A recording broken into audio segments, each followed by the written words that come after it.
When love isn't enough. My wife left, then came back with a confession. It was a Thursday afternoon, the kind that passes by without much thought or excitement, the type of day that usually blends into the background of your life.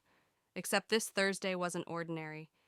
It had been 20 days since Rachel walked out the door, her suitcase dragging behind her as if she was just going for a short trip.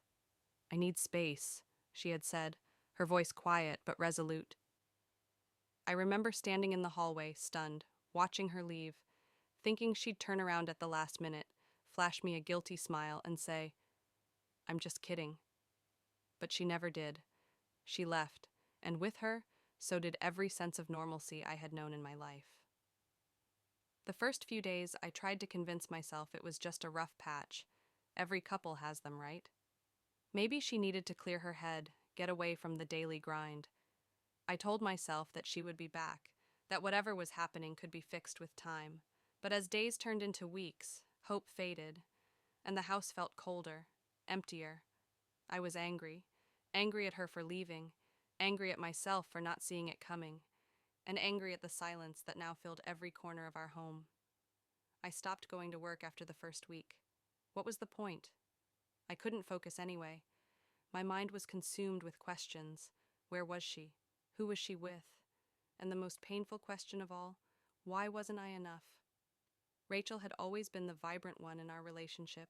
She was the life of the party, the one who lit up every room she entered. I loved her for that, for her spontaneity, her wild spirit. But somewhere along the way, I guess we grew apart. I don't even know when it happened. I'd always been more grounded, focused on work and building a stable life for us. Maybe that's where I went wrong. In trying so hard to provide stability, I forgot to nurture the excitement that had drawn us together in the first place. The phone calls were rare, just one every few days, a brief, "I'm okay, just thinking things through. I'll be back soon." And I'd be left in the same state, wondering what soon really meant. I knew something was wrong, but I didn't want to believe it. I didn't want to accept the possibility that Rachel, my wife, the woman I'd loved for 7 years, might have been lying to me. It was the afternoon of the 20th day when she returned. I heard the car pull up outside, followed by the sound of the front door creaking open. There she was, standing in the doorway, drenched from the rain, her hair sticking to her face. Her eyes met mine, but there was something missing. The spark, the warmth that had always been there. She looked tired, not physically, but emotionally drained, like someone carrying a burden far too heavy to bear. I didn't say anything at first. I just stood there, waiting for her to speak, to explain where she'd been and why she'd left without a real explanation. She dropped her suitcase in the hallway and walked past me into the living room. I followed her, my heart pounding in my chest, sensing that whatever she had to say wasn't going to be good. "Can we talk?" she finally asked, sitting down on the couch, her hands nervously wringing together. I nodded, sitting across from her, the distance between us feeling like miles. The rain outside grew heavier, the sound of it hitting the windows the only noise in the room. I couldn't stand the silence any longer. "Where have you been, Rachel?" I asked, my voice cracking with emotion.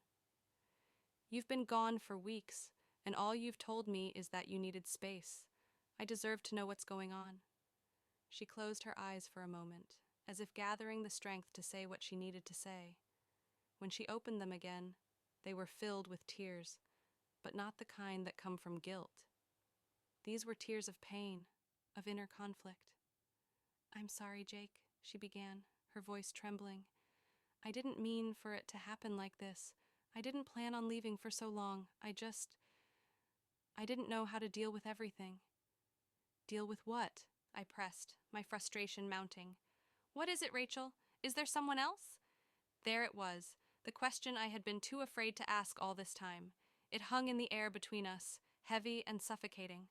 I watched her, waiting for the answer that would either confirm my worst fears or offer some form of relief. She hesitated, looking down at her hands. "Yes," she whispered, "there is." The world seemed to tilt beneath me. My hands clenched into fists as I fought to keep my composure. "How long?" I asked, my voice barely above a whisper. "A few months," she admitted, her eyes brimming with fresh tears. "I didn't mean for it to happen, Jake. It just did." My mind raced, trying to piece everything together. The late nights, the excuses, the growing distance between us. It all made sense now, but it didn't make it any easier to swallow. "Why?" I asked, the word coming out like a plea. "Why, Rachel? Was I not enough for you?" She shook her head, her face contorted with anguish. "It's not about you, Jake. You've always been a good husband, but I felt trapped. I felt like I was losing myself. Everything became so routine, so predictable, and I started to feel like I was just going through the motions. I needed more excitement, passion, something to make me feel alive again." I couldn't believe what I was hearing. After everything we'd built together, the life we'd planned, she was willing to throw it all away for excitement? "And Ryan gave you that?" I spat, the name of her lover tasting bitter in my mouth. She flinched at the mention of his name, but nodded. "Yes. He made me feel alive in ways I hadn't felt in a long time." The betrayal cut deeper than any physical wound ever could. I had spent years working to build a stable life for us, to make sure we were secure and happy. And now, that same stability had driven her away. I couldn't comprehend it. "So, what happens now?" I asked, my voice thick with emotion. "Are you leaving me for him?" She looked up at me, her eyes red and swollen from crying. "I don't know," she whispered. "I don't want to lose you, Jake, but I can't ignore how I feel. I love you, but I also have feelings for him. I'm so confused." Her words echoed in my mind. She didn't know. She loved me, but she loved him too. How had everything become so twisted, so broken? "You can't have both, Rachel," I said, my voice firmer now. "You can't stay married to me while being with him. That's not how this works." She wiped her tears, looking away from me. I know it's not fair to you. I don't know how to choose. I don't know how to walk away from either of you." A cold realization settled over me. Rachel wasn't going to make a choice. She wasn't strong enough to. She was waiting for me to do it for her. I stood up, my legs shaky but my resolve stronger than ever. "I'll make it easy for you," I said, my voice cold. "You can have him, Rachel. You clearly want him more than you want me. But don't think you can come back to me when it doesn't work out. We're done." Her eyes widened in shock. "Jake, no. Please, don't say that. I love you. I just need time to figure this out." But I had already made up my mind. I couldn't be second choice, a backup plan for when her fling inevitably fizzled out. I deserved more than that. Without another word, I walked toward the door and opened it, gesturing for her to leave. She hesitated, tears streaming down her face, but eventually she stood up and walked out of the house. This time, I didn't watch her go. I didn't wait for her to come back. When the door closed behind her, the house felt emptier than ever, but somehow, in the silence, there was also a sense of finality, of closure.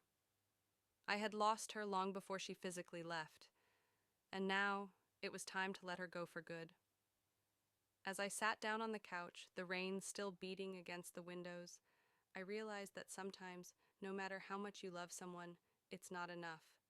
Sometimes they need something else, something you can't give them. And in those moments, the best thing you can do is let them go. After weeks of silence, Jake's wife, Rachel, returns home with a devastating confession.